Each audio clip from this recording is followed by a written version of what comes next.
Giraffes can't dance. Gerald was a tall giraffe whose neck was long and thin.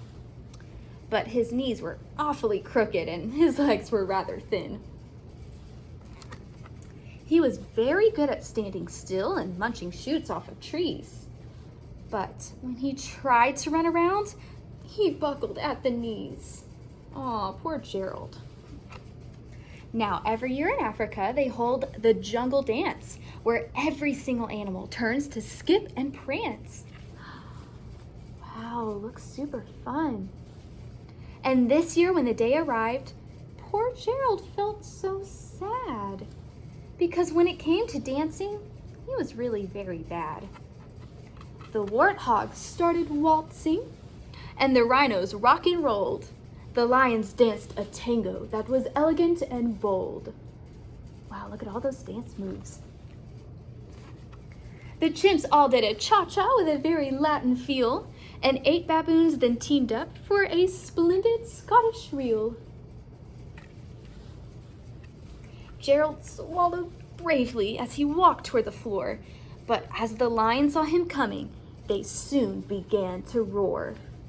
"Hey, look at clumsy Gerald," the animals all sneered. "Giraffes can't dance, you silly fool. Oh, Gerald, you're so weird."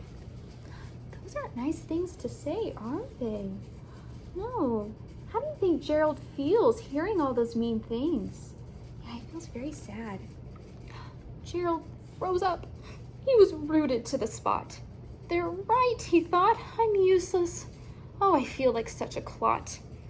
So he crept off from the dance floor and he started walking home. He'd never felt so sad before. So sad and alone. Look at poor Gerald walking by himself. Then he found a little clearing and he looked up at the sky. "The moon can be so beautiful," he whispered with a sigh. "Excuse me," coughed a cricket. Look at the little cricket, who'd seen Gerald earlier on. "But sometimes you're different. You just need a different song." Listen to the swaying grass and listen to the trees. To me, the sweetest music is the branches and the breeze. So imagine that the lovely moon is playing just for you. Everything makes music if you really wanted to.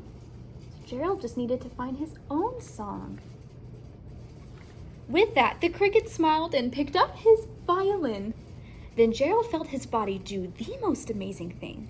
His hooves had started shuffling, making circles on the ground. His neck was gently swaying and his tail swishing around.